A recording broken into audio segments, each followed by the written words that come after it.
StudyIQ IAS, आपका selection हमारा mission. Bharat के टूरिज्म पर्सपेक्टिव या टूरिज्म परिप्रेक्ष्य को एनालाइज करते हैं। Are you satisfied with the progress that we have made? I am highly satisfied with the progress, and not just with the progress, with the achievements that India has made in the tourism sector. ऐसा क्यों है कि हमारा national tourism policy जो है उसका पूरा का पूरा फोकस इस बात पे है कि ज़्यादा से ज़्यादा फॉरेन टूरिस्ट अंदर आए? The domestic tourists are, they are outsmarting the foreign tourists. International tourist arrivals are not in big numbers. Ministry of tourism जो है, जो नेशनल पॉलिसी बना रहे हैं, हाउ डू दे इंश्योर कि आप स्टेट गवर्नमेंट्स के साथ एक तालमेल बैठाएं ताकि आप एंड रिजल्ट पहुंच पाएं? भुवन, टूरिज्म जो है वो स्टेट लिस्ट में भी नहीं है जी, सेंट्रल यूनियन लिस्ट में भी नहीं। कंकरेंट में There was a move to make it in the concurrent list. Yes. Tourism sector को आपने कहा कि हम रेगुलेट नहीं कर सकते। वन में आर्ग्यू कि हमने उसको अंडर रेगुलेट करके रखा है। It's a free for all and the highest bidder wins. I would agree that the government of India, the Ministry of Tourism, and all the departments concerned, whether it is urban ministry, whether it is municipal authorities, whether it is police, it is their duty to support the travelers who come from outside. Tourism police. Her ministry, हर department अपना interest पहले देखेगा। वो ministry of tourism का interest देखे, ये कोई ज़रूरी नहीं है। I would say you need a better coordination. ASI cannot shelf its laws. जी, तो फिर do you think the time has come कि अब यूपीएससी में एक अलग से इंडियन टूरिज्म सर्विस होना चाहिए? Because clearly sir district magistrate is overburden. I would certainly agree that every district should have some representation. Now, for this, not a separate cadre? no, the states have the cadres, no? Incredible India campaign के बाद why have we not continued it, या उसका version 2.0 क्यों नहीं आया है? And when I took over, we changed the policy, but then we started that also. एक तरीके से सटली आह्वान दिया जाता है कि आप डोमेस्टिक टूरिज्म पे फोकस करिए, मालदीव्स वगैरह मत जाइए। डज दैट प्लीज यू और does that worry you? You see, we always used to say, why go outside? The Honorable Prime Minister, since you are referring to, he's been saying, देखो अपना देश. You see first your country and then you go try to think of going somewhere else. क्या कुछ difference है हमारे political class में 1982 वाला और 2025 वाले में? बहुत. They are so well informed, and this I would say that the new generation has come in politics also. तो सबका इफेक्ट हुआ। अगर आप सचिव पर्यटन मंत्रालय नहीं होते तो कौन सा अलग डिपार्टमेंट हैंडल करना पसंद करते? I would have liked Secretary Home.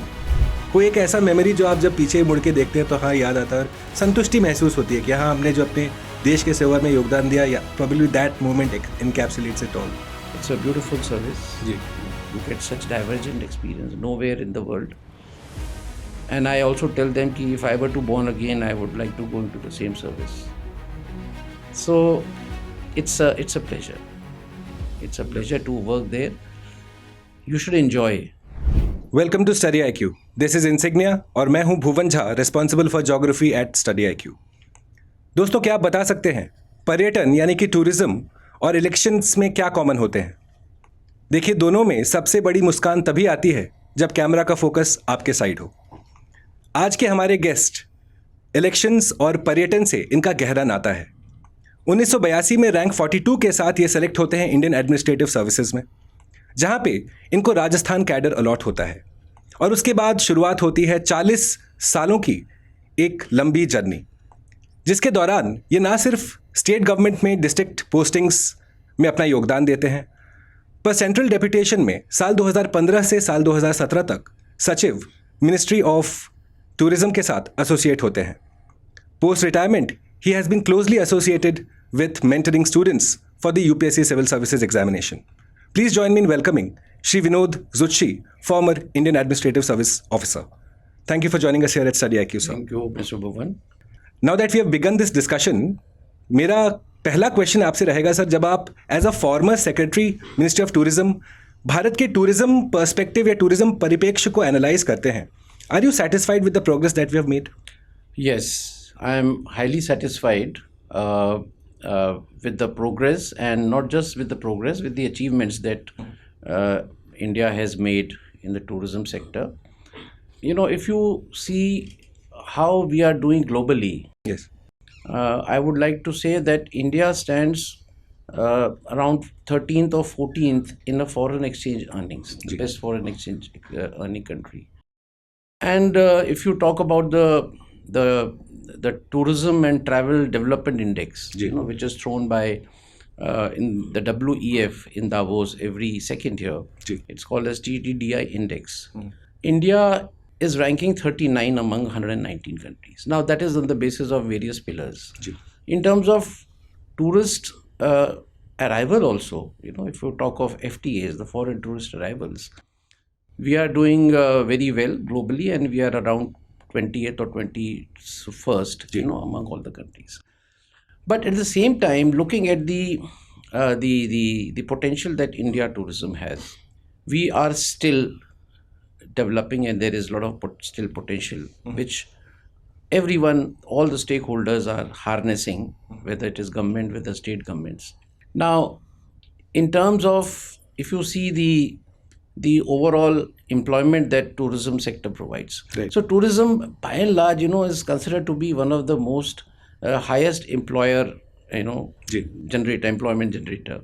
And today in India, if you see the figures, about 13 to 14% of the people are getting directly or indirectly employed. 5% GDP is being contributed. Now, the way domestic tourism has developed, I would like to make special emphasis, India being a large country. Last year, after COVID onslaught, I would not compare with COVID, because after 2019, 24 has been the best year, and they are comparable also. So India has had 3 billion domestic tourist visits. Now this 3 billion tourist visits is enormous, and that is the mainstay of India tourism today. Even during COVID, I would like to say that the tourism sector was one of the worst affected sectors, because if there is no movement, there is no tourism. But domestic tourism saved India, because the foreign tourists would not come. Even today, if you see, there is some kind of impact on international tourist arrivals in India because of visa issues, because of geopolitical situations also, partly, not of course COVID. So domestic tourism is booming in India. So these are some of the indicators, basically to show that India has been doing very well. If you talk in terms of various themes of tourism, India stands known, and I would say, is the best brand for heritage tourism, for nature tourism. And even in this TTDI index, we rank very high. So these are some of the positive aspects of tourism. And see, tourism doesn't have its own assets. It depends on the kind of development that happens in a country. If the economy of a country is good, tourism has to flourish. It has a very direct correlation. If you have development of roads, if you have development of airports, connectivity, if you have good infrastructure, obviously the first sector which gets the advantage is tourism. Right? So the way Indian economy has been, going ahead, and we claim to be one of the largest major economies of the world, and the fastest growing. Now that impact of good economy is also coming on tourism.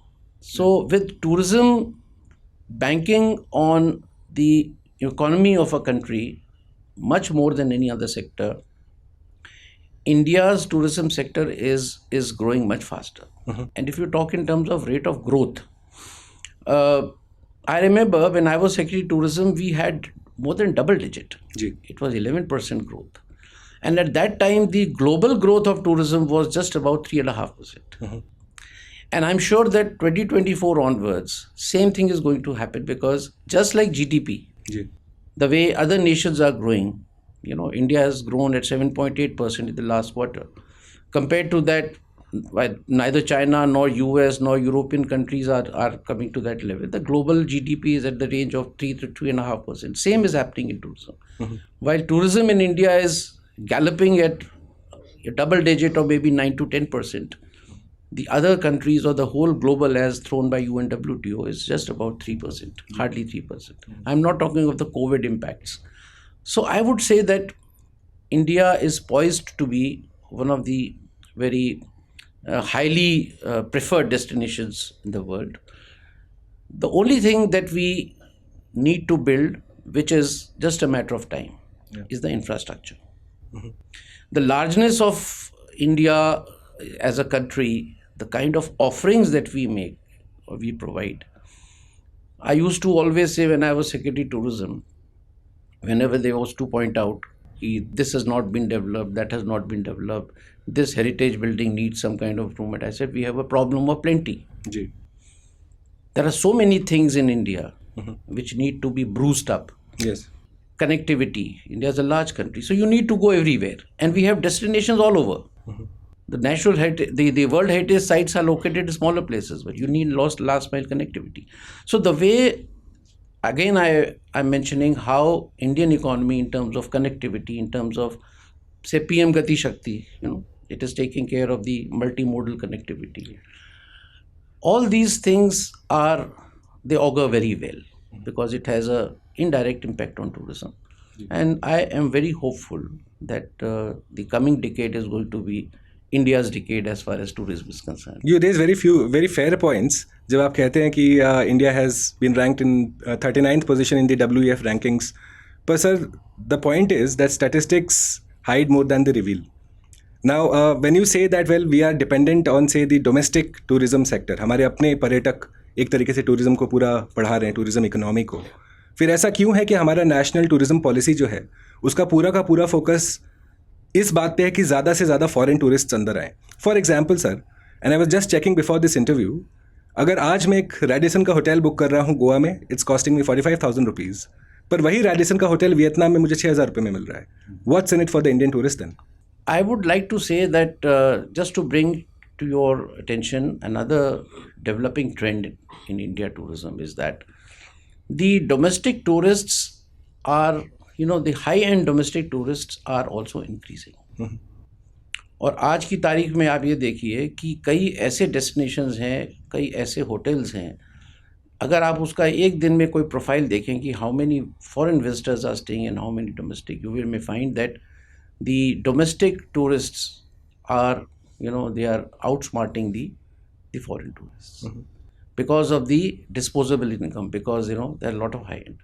Now, coming to why high tariffs for Radisson, it is certainly not meant for foreign tourists. Basically, what is happening is that we do not have enough hospitality infrastructure, especially the high end infrastructure. Okay. It is just a matter of chance, or maybe just a matter of few more years, that international tourist arrivals are not in big numbers for various reasons. I also already mentioned geopolitical. Europe is, in lots of issues. So that way, otherwise, the way international tourists used to come at some point in time, we did not match them with the kind of hotels that they require. So certainly they have been built by the private sector. All the hotels are in the private sector. The government is only facilitating. जी. And as you know, the hospitality sector, aviation sector so far is a free market. They can price it anyway. They are the people who suffered so much during COVID also. And does that mean that they can transfer the suffering to the that tourists? Does not mean, yes. So we call for more ethical behavior at their level. That's why. And even lately, as you may have seen, that government, I saw some news, in the newspapers, that the government is contemplating on the same sector, the airlines should not charge different rates. And it happened during COVID also, that they had fixed up the rates, and there was a ceiling up to which the airlines could charge the rates. Now, and they lived up to the expectations of them. In fact, the hospitality sector even converted their hotels into hospitals. And they were taken and acquired by the district administration. So, but that was not voluntary, ना sir, because उस समय फिर district administration कह रहा है कि आपको हमको देना पड़ेगा क्योंकि हमारे पास स्पेस कम है. हाँ, वॉलंटरी भी था, कुछ जगह थोड़ा सा डिस्ट्रिक्ट एडमिनिस्ट्रेशन का आदेश था उसके अंदर भी, बट मेरा कहने का मतलब ये है कि they could have move to the courts, but they had agreed to it. वो अलग बात है कि लंबा चल गया तो उनको नुकसान, बट मैं जो कहना चाह रहा हूँ कि उनको नुकसान भी जब होता है तो nobody compensates. I am not defending that the hotels should charge as much. So it's a demand and supply खेल. ऑक्यूपेंसी कई बार कम होती है. जब ऑक्यूपेंसी कम होती है दे आर मेकिंग लॉसेस. एक खाली कमरा किसी होटल वाले के यहाँ होना is a crime for them. इससे बड़ा कोई वो नहीं हो सकता दर्द उनको कि भाई हमारे 10 कमरे खाली है जिसका they could have charged 10,000 rupees per day. So it's all it's global. It's not just in India. Now what is important is we need more budget hotels. अब take for instance, आपने डोमेस्टिक टूरिज्म की बात कही, मैं आपको ये भी बताना चाहूँगा कि डोमेस्टिक टूरिज्म इंडिया में उसका जो रिलीजियस टूरिज्म और स्पिरिचुअल टूरिज्म है, that account for almost 60% of the flow. Now today if you go to some place similar world heritage sites को आप देखो जहाँ विदेशी भी आना चाहते हैं, there are not good branded hotels there. Take for instance, अब अयोध्या की बात हम करें, now the hotels are rushing to Ayodhya because the footfall is so much. So what I'm trying to say is even Agra did not have enough good branded hotels, till about a decade ago.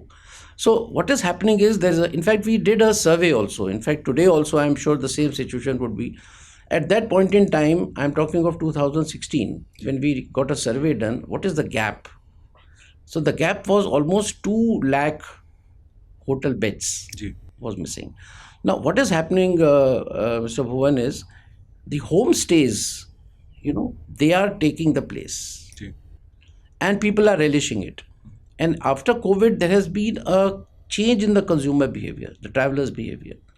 They are more into eco-tourism. They are more into remote areas. They are more into staying, in a homestay setup.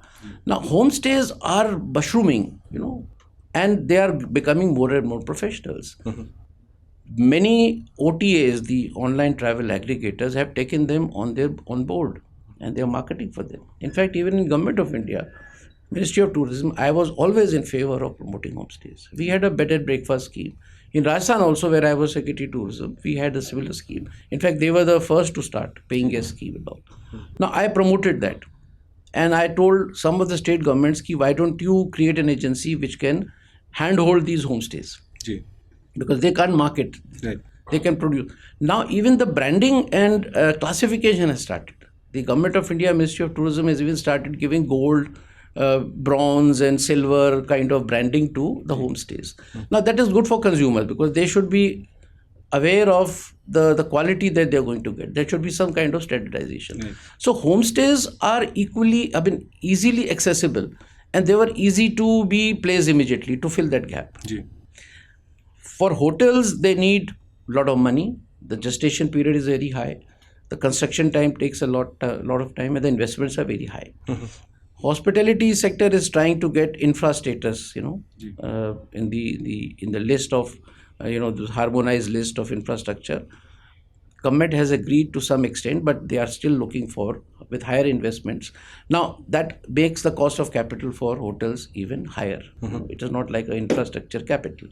So all these things, this gap is there. When there is a gap, the demand is more, the supply is less. Another thing which happens in India is that, suddenly there is a demand. Seasonal demand. अब जैसे अब ये last week of December आएगा तो I don't want to name a hotel but there are some hotels in Udaipur, people all rush to these places.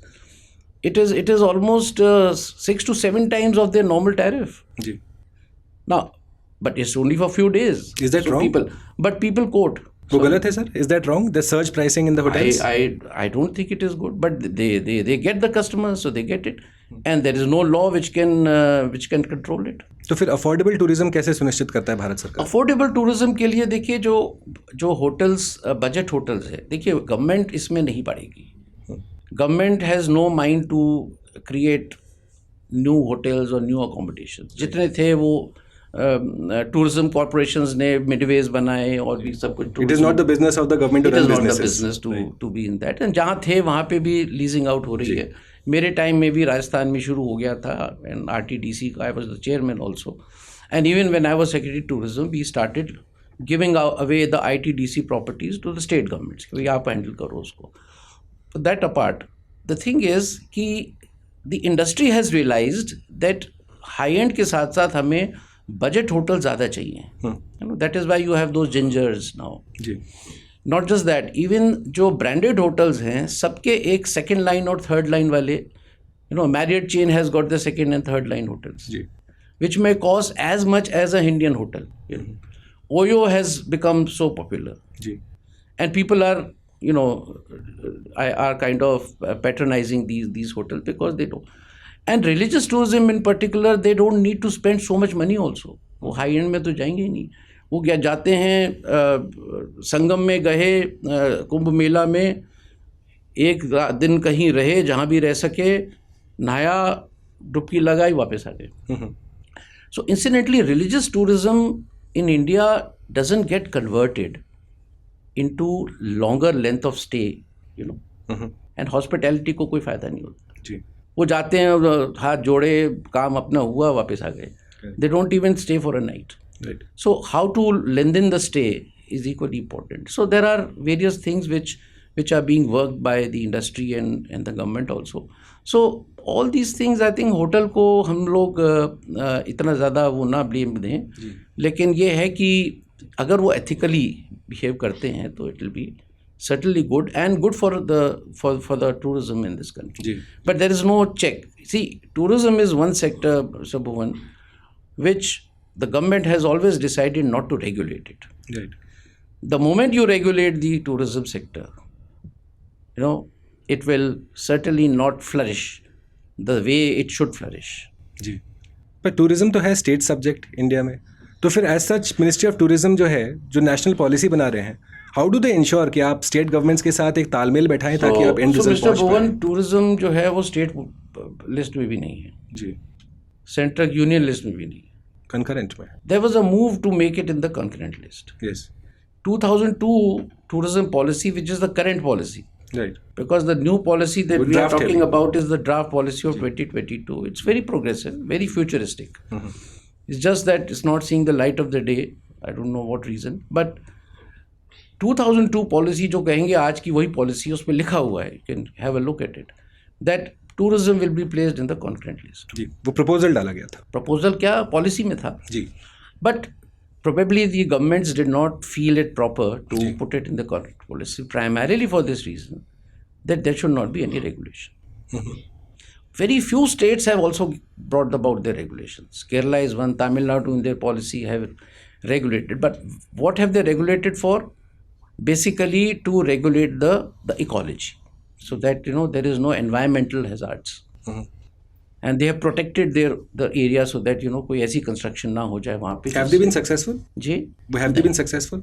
Even there are critiques for this kind of. I am against any legislation. For example, sir, recently हमने देखा कि जैसे शिमला के police को मंडी पे आके tourists को बोलना पड़ा कि अब शिमला में होटल्स फुल हो गए, अब आप एंट्री नहीं कर सकते. Now that is not sustainable tourism by any standard.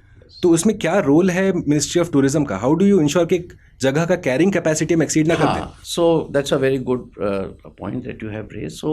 So coming to the environmental hazards and sustainability, in fact, if you see the 22 policy, it says that the overarching principle is of sustainability and responsibility. Now, sustainability, I'll refer to the environment part and what we are seeing in terms of some natural disasters in Uttarakhand and Himachal. It happened, Shimla, as you rightly mentioned, and everywhere. Even pollution is a environmental hazard. Sure. Now, these are deterrents for and in fact, I always tell whenever I go on Uttarakhand forum and these Himalayan tourism states, I always say that you have very little scope to develop tourism. And it should be based on ecotourism. It should be based on even religious tourism. Incidentally, you can't change the Char Dham. But the thing is, you have to regulate. I'm not saying regulations by law, but regulate the crowd. That over-tourism, the fear of over-tourism is going to be much more in India than any other country, especially with regard to religious tourism destinations. And you have seen the consequences. I mean, I don't want to name. occasionally it does happen. The crowd management, and coming to the capacity, carrying capacity. Now this is what is required. The regulation is required. Missouri has done it. About 4-5 years ago, they did this. Now they have officially done it. That anyone who wants to move from Dehradun to Missouri has to log in. And unless the permission comes, they can't move to Missouri. Is that the way forward for the rest of the country? It as and where we realize that this kind of some destinations are resulting in cross over tourism, which can be a natural disaster. Can create accidents, but simultaneously, what I always propose is the alternative tourism is the long-term sustainable solution, which means instead of mass tourism, you switch over to alternative tourism. What is alternative tourism? In fact, I had gone in Uttarakhand's tourism some program. So I said ki Nainital and Missouri, go beyond this. Go beyond Taj Mahal. Bring up new destinations. Now, it's all, it's built up. This golden triangle, Jaipur, Delhi, Agra. It's so well known to the foreigners. The first place they would like to visit is, I want to come to Delhi, land in Delhi, go to Agra, Taj Mahal, and then go to Jaipur. And whoever comes here says, go Taj Mahal, zarur dekh ke aana. So what I'm trying to say, you can't ignore Taj Mahal at least. Similarly, you can't ignore Jaipur because it's being every high level koi head of state आता है. हम जयपुर में थे. I was in tourism for 3 years there. We used to, उनका स्वागत करते थे हम, क्योंकि वो दिल्ली में टॉक्स होती थी, फिर जयपुर आते.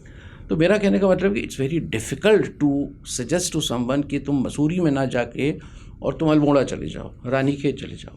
But this is the call of the day. At least domestic tourists could be influenced. There can be some kind of policy change. There can be some kind of incentive, subsidies to the people, of this area, maybe the stakeholders, the travel trade, the hoteliers, कि भाई हम आपको इतना देंगे, आप लोगों को invite करो, so that the burden on Missouri is lessened. And they still have some destination to go, because tourists have to be given some destination. You can't say कि कहीं भी नहीं जाओगे आप. Carrying capacity is one aspect, but regulating is number 2. The third is that you develop such good destinations. Now take for instance a very live example, Statue of Unity. Now it's a new destination. And the way people are rushing to this new destination, this is in a case of alternative tourism. That is how we want to develop. Either you develop a totally new thing, which is, which catches attention, eyeballs, or you develop a particular place. Take for instance this Mahakal Mandir. Similarly, some more Varanasi Vishwanath temple. They have done up so well. So even people who had gone earlier, they are finding it much better. Crowd management is there. So crowd management is another aspect. You can't change the location of Tirupati. People will go. You can't change the people who follow, the Tirupati god, but you can crowd manage. You can't have alternative tourism there. So in every situation you have to, carrying capacity of course is something, you can line up, you can regulate, only 1 lakh people can come in a day. And this is being done also. Right. Informally this is being done. Right. Tickets तभी मिल देंगी जब आपको permission होगी. So I think this is the long-term answer. You see the examples of foreign countries. I'll give the example of Barcelona. You may have also heard. Take for instance Venice. People are standing with protest, kind of slogans कि भाई go back. Because they are affecting. Over tourism is a different problem altogether. It affects many things. It affects their social life. It affects the economy of the place. You spend as tourists, you spend so much of money, but the residents they can't buy such heavy things, such high price things. But वो बाहर से लोग आते हैं, price बढ़ जाती है, वो उनका सफ़र करते हैं. लोकल आदमी को लोकल है, कन्वेंस महंगी हो जाती है. So this is all building up. And in foreign countries Barcelona get 20 times more of their population. So you can't do away with the popularity of a destination. And India is अभी तो under tourism का शिकार है यार, है ना. So over tourism के कुछ एक डेस्टिनेशंस हैं, उनको we have to address. And mind you, all the state tourism policies, if you see, they are all 2022, 23, 24 में बनी है. Post COVID, they have come out with their policies, and very good thing is that they have taken care of this sustainability aspect. Ji. Not in terms of sustainable tourism just for the sake of it, to show to the world. Ji. For health and hygiene alone, basically to see that disasters don't happen, and the generations after generations are able to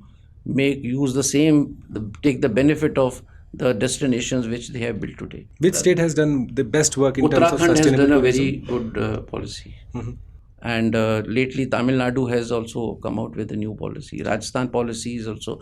Every state has the sustainability aspect very well built in. Ji. And even Uttar Pradesh has come out with very good.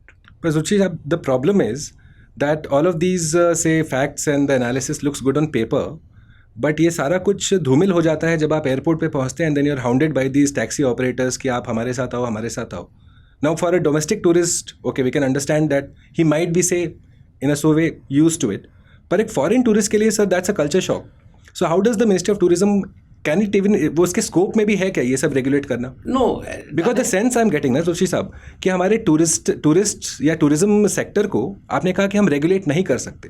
One में argue कि हमने उसको under regulate करके रखा है. It's a free for all and the highest bidder wins. So, Mr. Bhuvan, I don't want to mention that this regulation thing was not related to all aspects of tourism.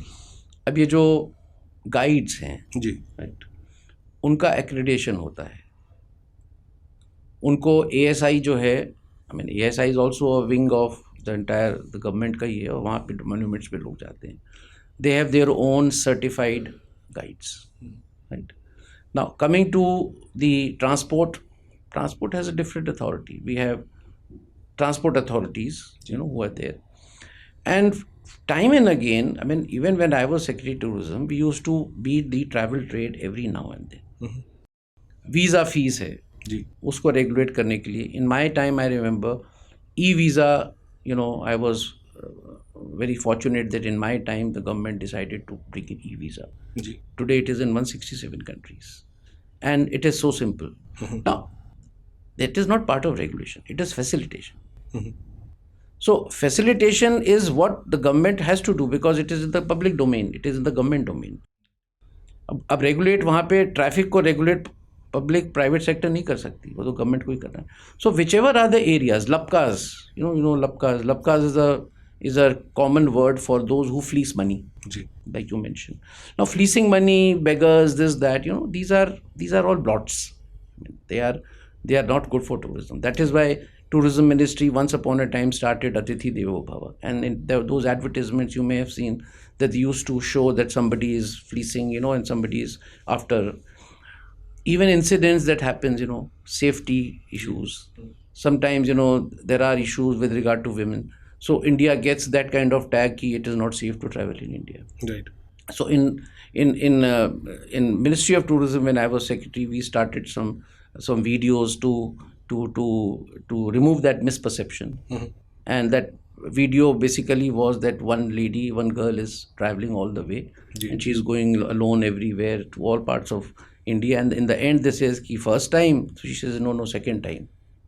Now, that is basically to convey this message. Right. We started a new service called Helpline, Tourism Helpline, and 1363.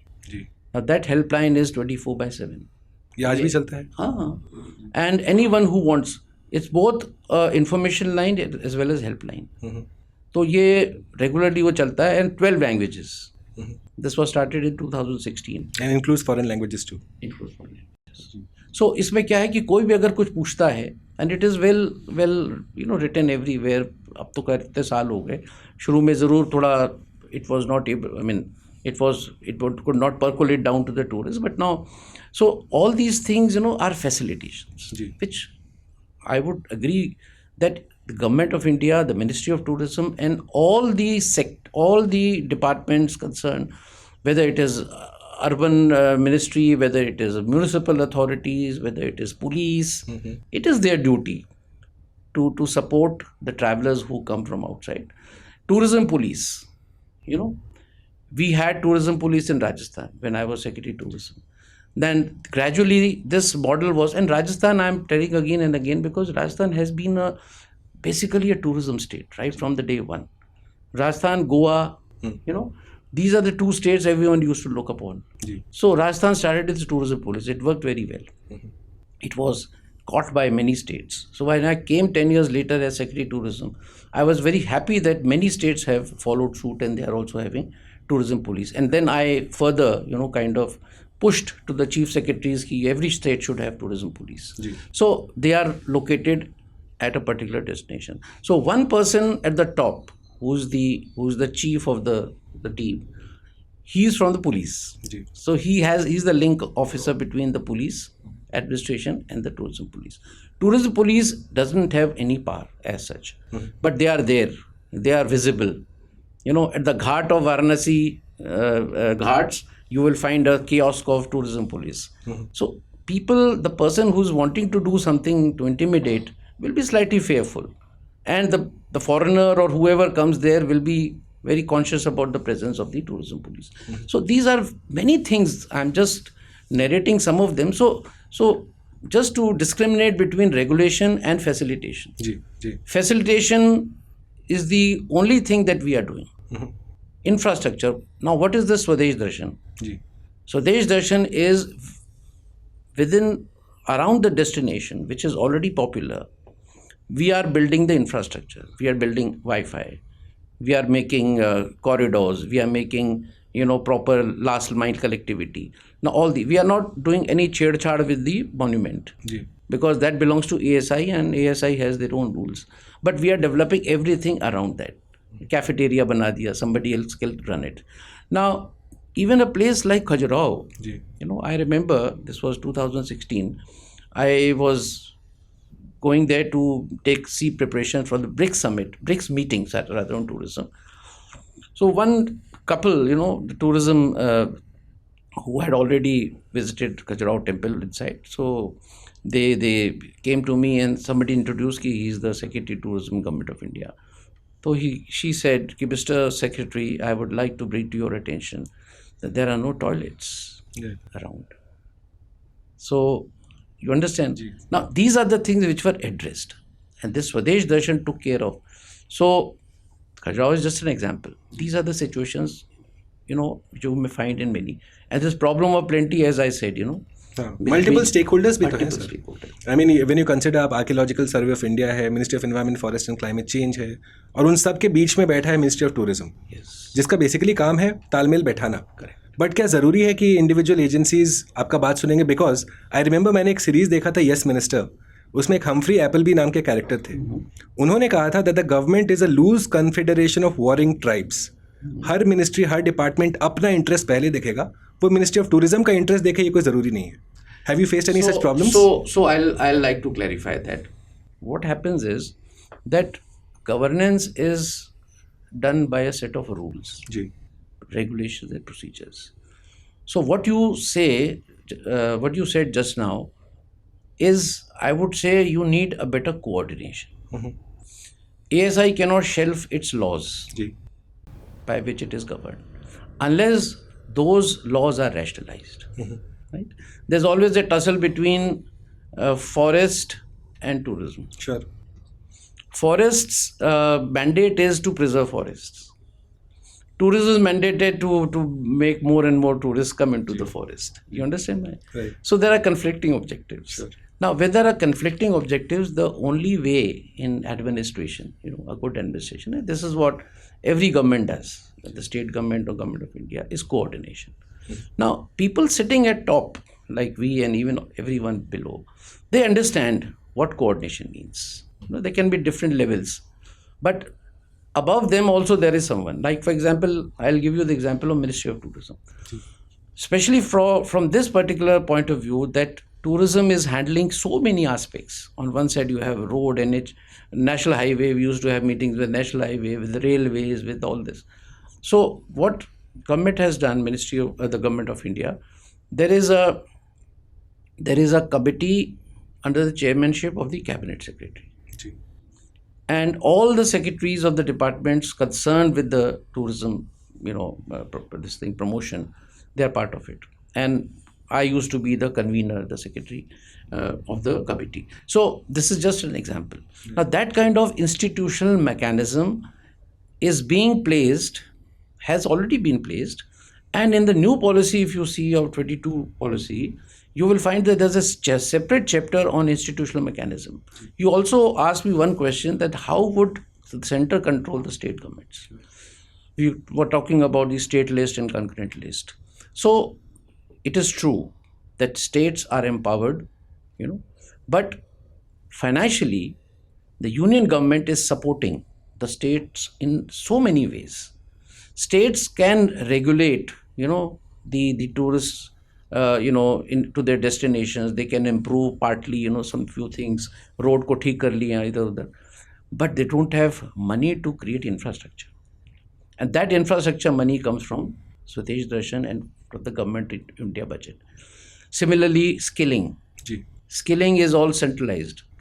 Government, state governments ke bhi hain. So we always call upon that skilling should not be the prerogative of the Ministry of Tourism. It used to be. Now even the private sector is opening skilling for tourism. So they have some kind of umbilical cord attached to, and rest depends upon how the Secretary of Tourism in Government of India, he or she wants to take these state governments. Now I'm giving you just my experience, that since in the state we used to do the same thing, coordination with all the departments is the mainstay, I would say, of governance. And so I said ki I will go.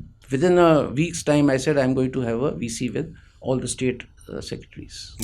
And I knew about it, that they will not mind it. They loved it. They were very happy that somebody from the center is taking out time to talk to them and talk about.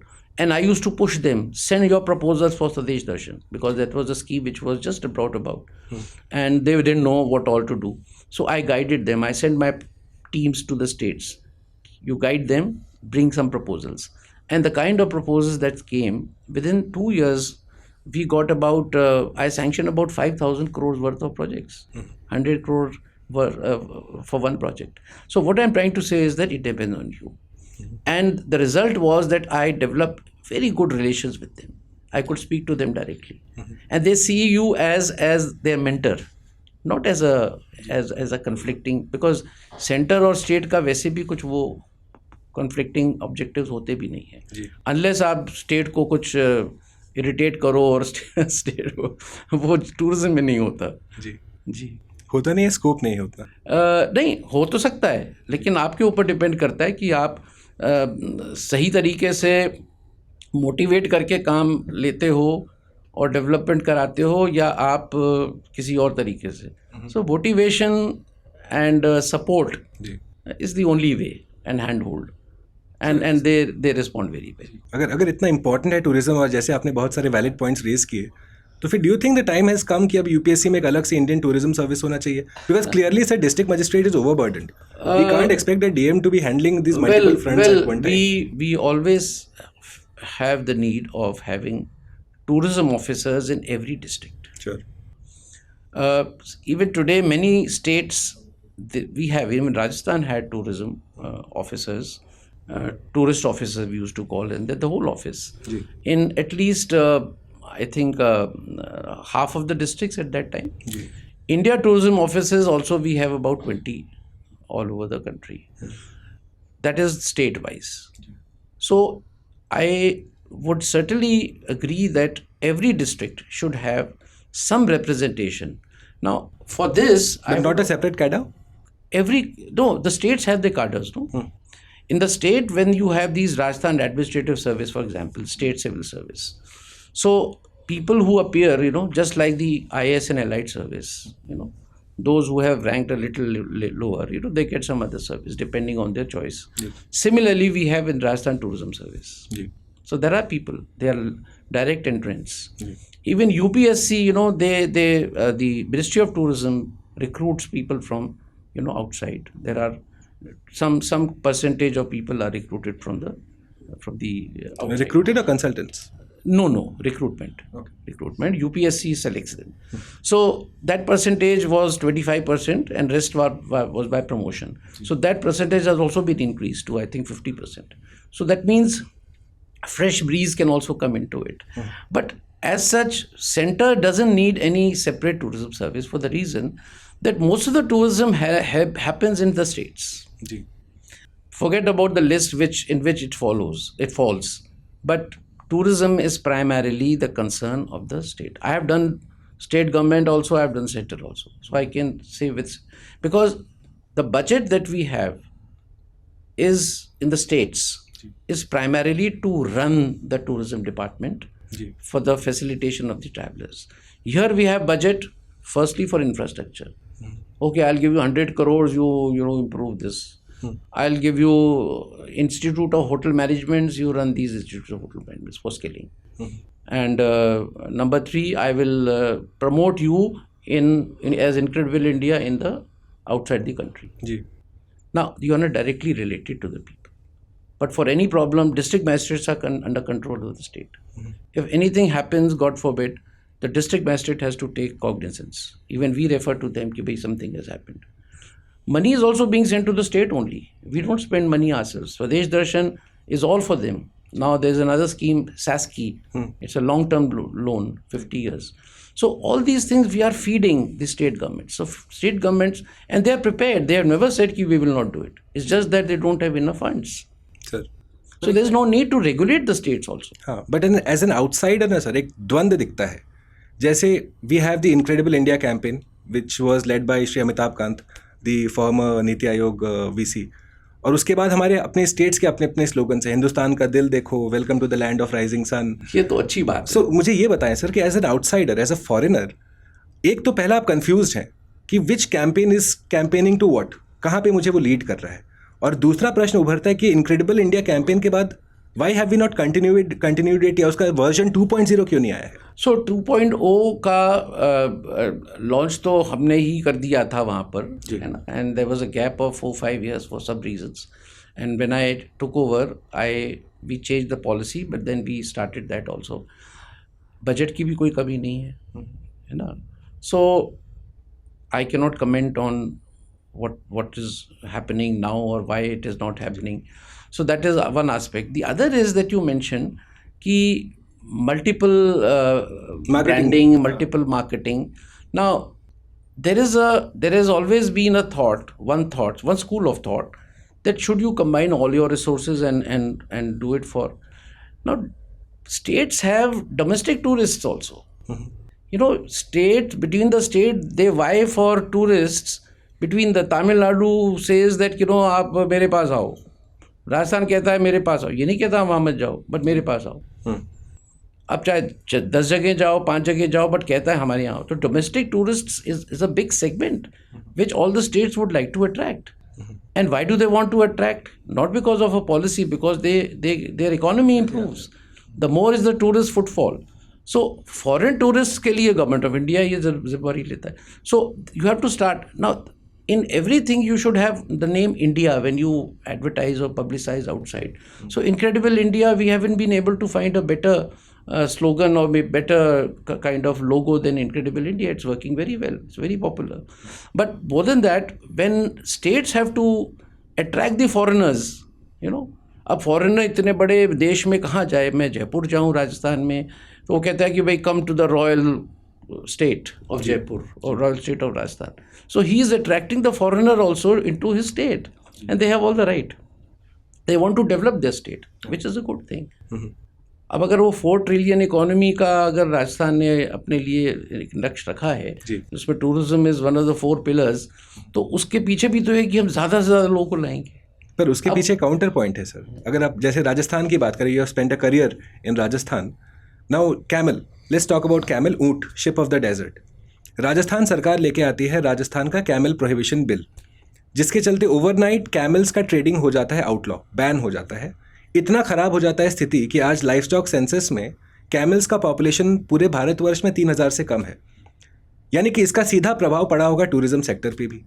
Now can the ministry of tourism go head and से lobby और से influence the Rajasthan government कि आपने जो ये bill लाया एक तो आपका लाइवलीहुड खराब हुआ, दूसरा आपने टूरिज्म सेक्टर को मार दिया एक तरीके से.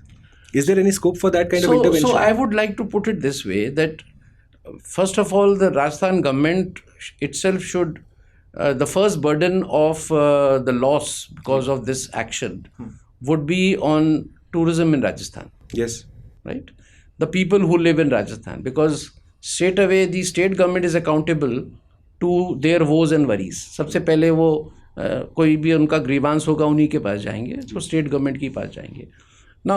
भारत सरकार के लिए इतना बड़ा उसका इम्पैक्ट इसलिए नहीं होगा because camels as a tourist product or offering they are either in Rajasthan or some थोड़ा लद्दाख में मिल जाएंगे आप जी. Bactrian camel correct. So इतना बड़ा इशू नहीं है कि जिसको लेके कोई लॉबिंग हो कि भाई वो ऊँटों पे ये हो गया.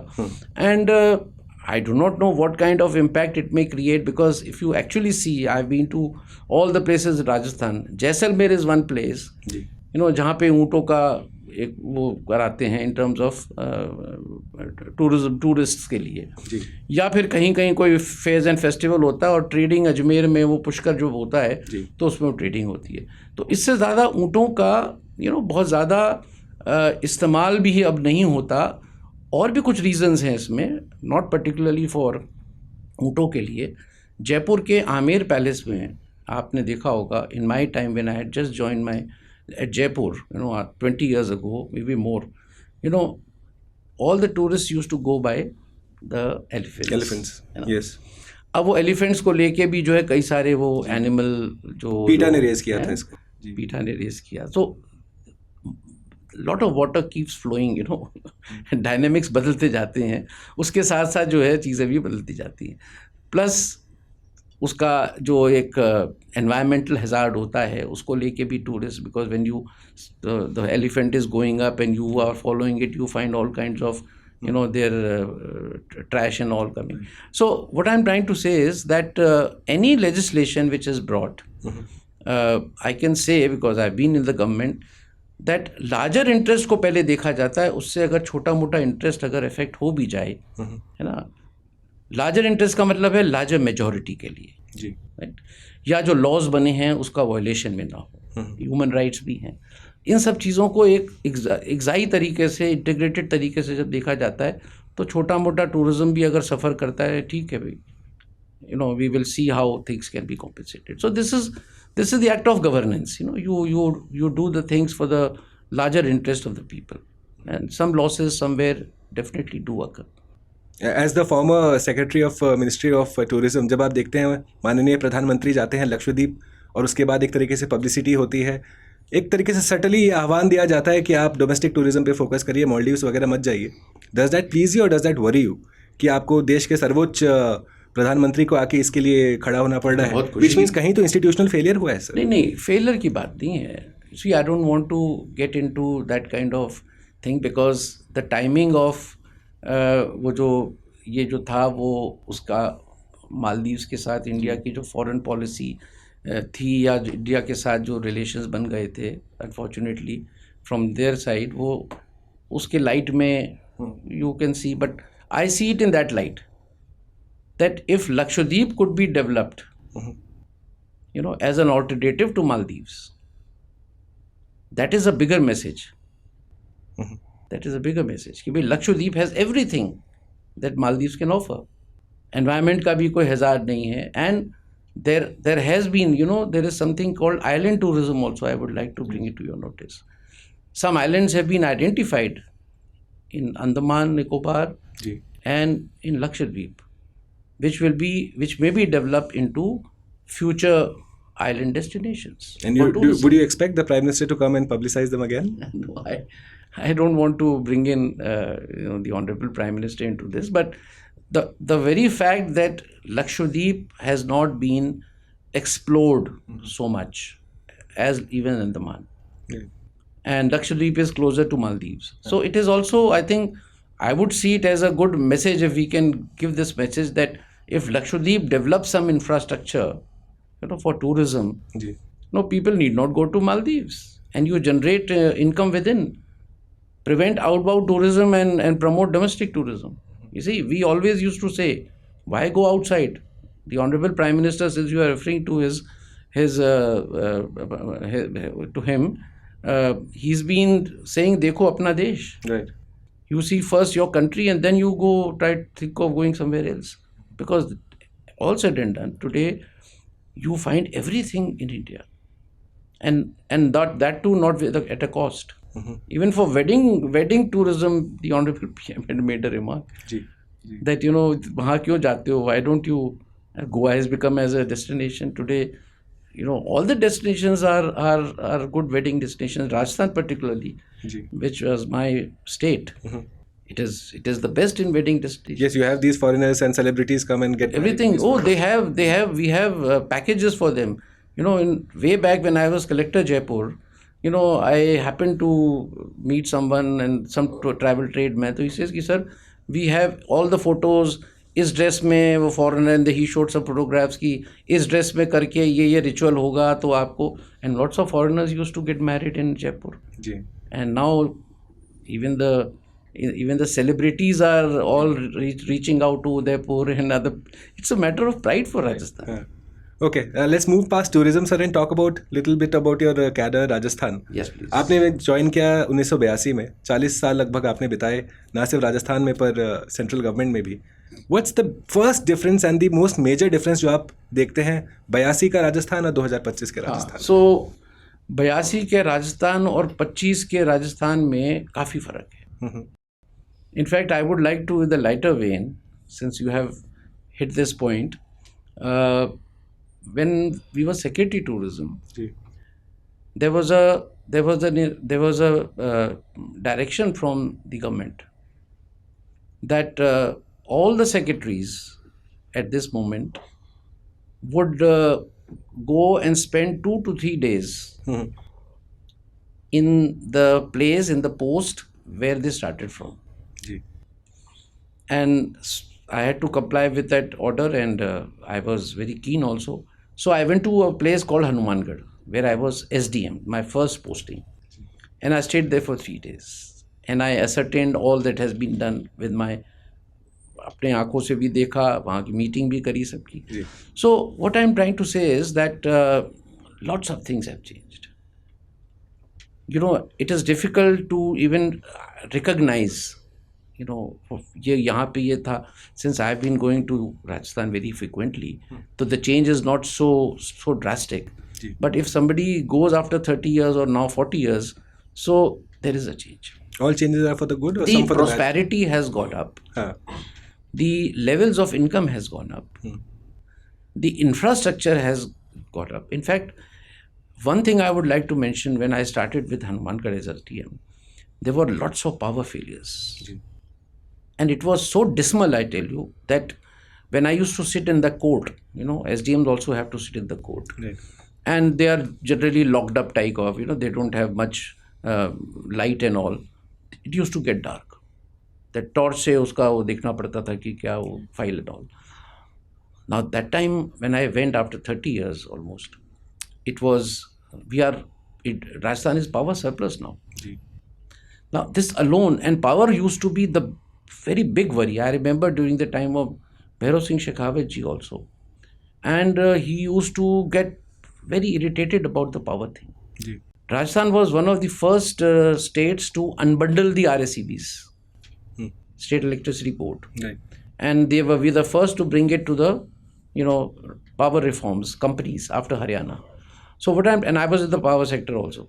So this is just one example. That way, road, infrastructure, all aspects, these have shown a lot of improvement. And since the disposable income has gone up, private sector has flourished. So you can see a general improvement in almost all walks of life. Joshi साहब, अभी interview शुरू होने से पहले आप कह रहे थे कि राजस्थान एक ऐसा स्टेट है जहाँ पे म्यूजिकल चेयर्स चलता है पॉलिटिकल पार्टीज का, and in the truest form of democracy 5 साल एक पार्टी, 5 साल अगली पार्टी. क्या आपने कभी उस क्रम में फेस किया है कोई पॉलिटिकल प्रेशर? क्योंकि obviously the political parties will be a little bit desperate knowing that the trend of the state is like that. No. I was very fortunate, and that way I would say that the bureaucracy as a whole is very fortunate that the merit is given a lot of consideration rather than any other factor in Rajasthan, and we were very happy, and even today I'm sure the bureaucracy would be political stability, change of governments. This is a sign of vibrant democracies. So I would say that Rajasthan has a vibrant democracy, and there is a lot of credibility of people in the administration, and the kind of relations that we had with the political representatives. I mean, we always deal with political right from the day one. When we are SDMs, up to the secretaryship, we have ministers and we work hand in hand. Now, some issues where there can be some conflicts, it is for both of them to see how they can resolve it. And they are doing their job. They are the public representatives. उनका काम है सबको सुनना, लोगों की परेशानियों को आप तक बताना, because you are the executive. उनके हाथ में होता करना तो वो भी कर देते, वो नहीं करते, कर नहीं सकते. They make laws, but they are keeping their eyes and ears open. उनके पास लोग ज़्यादा आते हैं हमसे, तो वो कहते हैं भाई ठीक है, और they call you up. Now you have to respect what they are calling you for. अब अगर मान लो किसी और वेस्टेड इंटरेस्ट से कोई अगर पॉलिटिकल एग्जीक्यूटिव आपको कुछ कहता है, सो उसके लिए भी देखिए, I mean all these years ऐसा नहीं है कि हमने कभी ये नहीं कहा कि साहब ये नहीं हो सकता जी, बट उनको कहा कि मैं आपसे मिलूंगा, I will come and meet you. अरे नहीं देखो या कुछ हो सकता है तो नहीं, मैं आपको मिल के बताऊँगा. अच्छा ठीक है, फिर कल इतने बजे आना. So once you meet one on one, you take your rules, regulations, laws, कि सर इसमें ये है, इसमें ये है. Read them the right act. And अच्छा, because they are not so well aware of. Sure. We are supposed to know the acts and rules, right, and how to execute and how to use them. Right. So once they are told, और उसमें ये भी हो जाता है कि भाई what could be the consequences, कि साहब अगर अपन ये करेंगे तो ये होगा. So you understand? Ji. So which they may not be, then they have to weigh कि एक तरफ पब्लिक के 4 लोगों की डिमांड और एक तरफ this consequence, which is more this thing, and 99.9%, I think. So there's a very good understanding. So I never had any problem. अगर problem थी भी तो भी we could resolve it without any much displeasure, or maybe मतलब आप कहते हो कि आपको परेशान हो, टेंशन में आ जाओ, ऐसा नहीं हुआ जी. इनफैक्ट जोशी साहब, in a previous podcast on Insignia हमारे गेस्ट आए थे, उनसे हमने बात की थे, और उस समय हमने पूछा था कि कुछ डिफरेंस है क्या सिविल सर्वेंट्स में ऑफ से दी बाइगॉन एराज एंड टुडे. पर मेरा प्रश्न आपसे थोड़ा सा भिन्न रहेगा. क्या कुछ डिफरेंस है हमारे पॉलिटिकल क्लास में 1982 वाला और 2025 वाले? बहुत ज़्यादा. They are so well informed, and this I would say that the new generation has come in politics also. तो सबका इफेक्ट हुआ है. आई मीन यू हैव, अगर जेंजी और क्लासेस में आई हैं तो इसमें भी जेंजी आई हैं, है ना. लिटरेसी लेवल भी उस हिसाब से चेंज हुआ है. मैं आपको छोटा सा एग्जांपल दूंगा टूरिज्म का ही. When I was secretary tourism, मैं 10 साल की ही डिफरेंस देख लो आप. When I was secretary tourism, so we have to deal with meetings in the hotels. Hotels is one of our product offerings. We have to sort of. So whenever we would have meetings, in कोई seminar हो गया, symposium हो गया, या कुछ हो गया, कभी डिनर भी होता है, लंच भी होता है. So we would have it, or maybe we are called at the.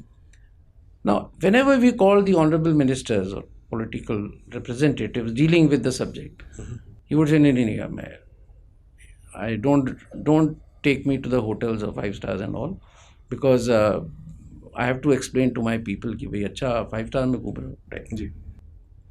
So when I joined as Secretary Tourism and then moved all over the states, then I realized कि this kind of एक वो जो एक जहन में एक वो था, समझ लीजिए एक इनहिबिशन जो थी, now that is basic, वो ख़त्म हो गई. So that is basically that everyone has become progressive and futuristic and forward looking, and they have also understood that a particular sector of tourism cannot go ahead unless you change your tactics. So ये चीज़ एक मैं एक example के तौर पे दे रहा हूँ, but even otherwise you have lot of difference, and that is helping the new generation. अगर new generation bureaucrats की हो और old generation politicians की हो तो आप समझने की there can be more problems. Ji ji. But fortunately, new generation of bureaucracy is matched with new generation of politicians also. Ji. So they have a good understanding. आपने अपने कार्यकाल में you were also associated with the election process very closely. Very much. I spent 6 years in Election Commission of India. Ji. I was Chief Electoral Officer in Rajasthan. Yeah. I conducted 2008 assembly polls, 2009 Lok Sabha polls in Rajasthan as CEO. Then I was called to Election Commission of India. I spent 6 years, conducted all the elections of the states given to me. 2014 Lok Sabha elections, president elections, vice president elections, Rajya Sabha elections. So very उससे एक प्रश्न उभरता है. Rich experience, yeah. जब model code of conduct लगता है तो ये बताया जाता है कि जितने आपके सिविल सर्वेंट्स हैं दे गेट अटैच्ड और under the supervision of election commission, they report directly to the EC that time. और उसके बाद एक अंडरस्टैंडिंग आता है कि भाई वही सिविल सर्वेंट्स जब एमसीसी नहीं लगता है, so there is this impression कि they are not the most efficient people. पर जब एमसीसी लग जाता है the same set of people are extremely efficient in carrying out the election in a fair and transparent manner. How is that change? Apparently it looks like that, but the fact is that you're absolutely right. I'm not talking of all the civil servants. They don't come under them. Only those civil servants who have a tag of some election officer.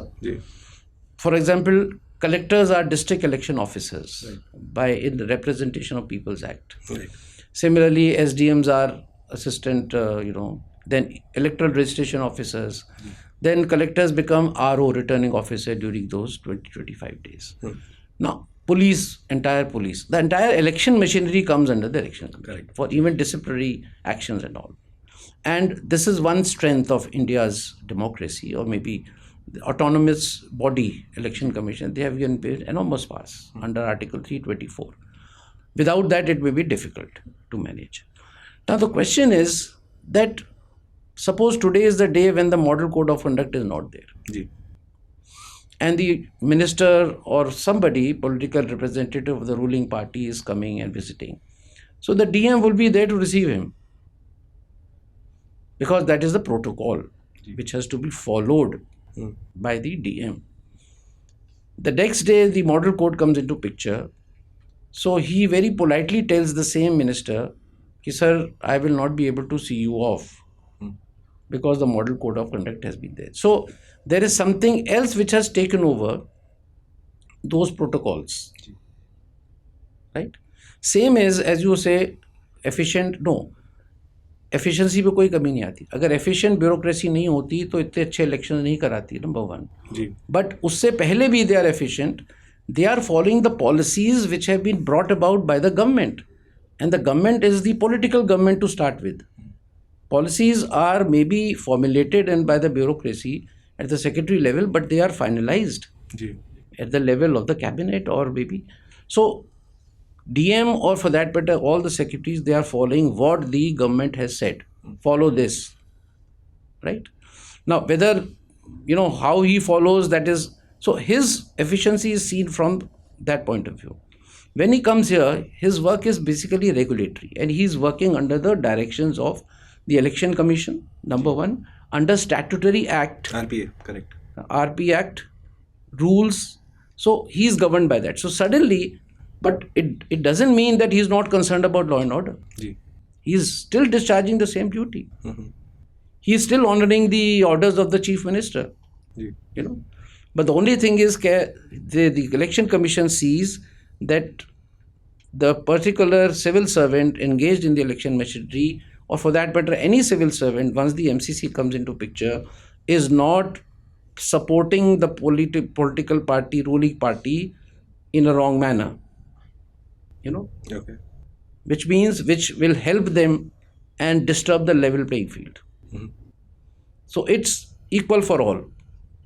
If a ruling party minister wants a helipad where he would like to come and campaign, and if an opposition MLA, or for that matter even independent candidate, wants to come at the same place, and he files his request 1 minute earlier to the minister, the DM will follow the roster and will give that, permission to the person independent candidate. Normal course में तो होता था मंत्री जी आ रहे हैं, मंत्री जी के लिए भी अभी ये किसी को नहीं मिल, स्कूल वालों को भी आप कहते हैं हट जाइए, अभी वो हेलीपैड बन रहा है. You understand the difference. So this is how things are regulated. In India, we are a model before as far as elections are concerned, before the entire world. We are quoted. I go to this Institute of Election Commission called IIIDEM, where time and again foreigners, the foreign election management bodies, they come, and I get the opportunity to lecture them on what election commission does. They are so inquisitive, managing such a big electorate, the largest show on earth. So it's a big achievement of India, and that is what is the sign of a vibrant democracy. I agree with you there, sir. Looking back at your career of 40 years, 44 दशकों का career है sir, wealth of experience, कोई एक ऐसा memory जो आप जब पीछे मुड़ के देखते हैं तो हाँ याद आता है, संतुष्टि महसूस होती है कि हाँ हमने जो अपने देश के सेवा में योगदान दिया, या probably that moment encapsulates it all. So I would say that when we are district magistrates, the level of satisfaction is maximum. The reason is that you serve the people directly. All the actions that you take, they have a direct impact on. And the kind of love and affection that you get from them, that is the biggest asset that you get in this service. This may happen in all the postings. I'm not saying in terms of popularity, कि आपके farewell में इतने लोग आ गए ये वो. You can make out when they remember. And the best thing today is when you go back to the same place and they remember कि sir आप इतने लोग आए लेकिन आपने ये जो किया वो हम अभी भी याद करते हैं. It is a personal kind of happiness. So basically what I believe, and I will like to convey this to all the bureaucrats or maybe the new entrants, whoever gets into civil service and get into IAS, it's a beautiful service. You get such divergent experience nowhere in the world. And I also tell them that if I were to born again, I would like to go into the same service. So it's a pleasure. It's a pleasure to work there. You should enjoy your job. And only when you enjoy your service or your job, that you will remember, the good things and bad things both. The bad things happen, so they are the best learning experiences. Every bad thing, every mishap, gives you something, some learning is there, and you improve, yourself. And when good things happen, then it's very motivating. So I always say to the youngsters, so there is a play of stimulus and response. Bhuvan. When we do a good job, there is a response from the people. That response becomes stimulus for me to do better. Again, I respond better. When I respond, do well, again that becomes a loop. So it becomes a good loop, and you keep raising your level, the bar keeps raising. No, I must do something more, and that is, salary you get everywhere. When we are in the IAS, we never look towards the salary, how much money are we getting, the kind of satisfaction that you get. Every day is a unique day for you. You don't know what is going to happen today. New challenges. And you are not accustomed to new challenges, because if we keep changing our jobs, the departments keep changing. So how can you be a learner of all? So you have to learn. Once you sit on the chair of the district magistrate, whether it's a new district, people, the moment that you take the chair, they say, oh, new DM has come. Sir, meri ye problem hai. This gentleman doesn't know anything about the district. But you have to get to the job right from the day one. This is the beauty of this service. अभी साल 2025 के mains के results आए. हमारा interview guidance programme StudyIQ का जो interview guidance programme है, जहाँ पे मेंटरिंग हम लोग प्रोवाइड करते हैं for the interview appearing students, उसमें बढ़ चढ़ के स्टूडेंट्स ने अभी तक हिस्सा लिया है. बहुत अच्छे इनरोलमेंट्स हैं. पर एक मैसेज जो आप देना चाहेंगे उन स्टूडेंट्स को जो इस साल अपेयर करने वाले हैं, what is the one thing they should look out for before they enter that hallowed hall of the UPSC Shahjahan Road? So it is not a hallowed hall. Let me tell you. The first experience which I have had, even when I was on the board, UPSC board, was that the board is very positive and very supportive to the candidate. And the only thing they need from you is, number one, that you should be absolutely truthful. Nobody knows everything. Do not bother about the number of questions that you could not answer. Don't try to mislead or get misled. If you do not know a question, it's better to, so I'll see it myself. I'm sorry, I'm not prepared for that. And thirdly, look confident. And your answers and everything that you say, in terms of your response, should not be reflecting your own whims and fancies. Although they judge your personality, but it should look, that is what they look for. That they look for a potential civil servant. Whether this person is good for being a civil servant. Does he have the virtues, the traits, the personality for that role or not? This is done for every job, for that matter, even the private sector. So I would advise the aspirants who are going to the interview, first of all, to wishing them all the best, and secondly, be aware of what is happening around, and be very balanced in your approach. Don't be one-sided. You take a stand and you stick to it. Even if you realize that while you are answering, you think that with some cross questions, your stand needs a change. You should go for the right stand, not that you should remain rigid to your stand. Flexibility is part of administrative culture. And we keep doing it. Policies are made, they are changed. Laws are made, they are amended. So that is how they should also behave in that, not the hallowed hall, but in a very exciting hall. Zoshi sir, it's been a most interesting discussion. I'm sure it has been a learning experience for our students and our audience. पर मैं आपको अभी नहीं जाने दूंगा क्योंकि कुछ questions हैं, rapid fire questions हैं जो students ने भेजे हैं आपके लिए. Yes, please. तो पहला है कि अगर आपको choose करना होगा between a hill station and a coast, a beach, which one would you choose? I would choose the hill station. Okay. Which should India prioritize more, religious tourism or medical tourism? Religious tourism, friends, is already, become very integrated into the overall tourism stream. Medical tourism is a budding area, and India can do very well and is doing very well. We are the first 10 best destinations, and we have a lot of scope in medical tourism. So I would say that wellness and medical tourism would be my priority. Okay. Besides Rajasthan state, that was your first state cadre posting था. अगर आपको कोई और state choose करना हो तो आप कौन सा? Gujarat. No second thoughts there.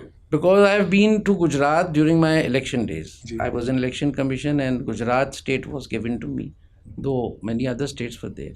Everything about Gujarat was, and so much close to Rajasthan's culture. They are neighborhood also, but very progressive minded people, very cultured, and very, very, I would say one felt very, very nice, being in Gujarat. And I traveled extensively in Gujarat for the elections. अगर आप सचिव पर्यटन मंत्रालय नहीं होते तो कौन सा अलग डिपार्टमेंट हैंडल करना पसंद करते? सचिव नहीं होते तो मैं, irrespective of the fact that I was not, I was never involved in that kind of department earlier, I would have liked secretary home. And finally the last question, UPSC के interviews में क्या ज़्यादा matter करता है sir? Body language या communication skills? Communication skills. Alright friends, on that note, this was Shri Vinod Zucchi sir, former IAS, former secretary to the Ministry of Tourism.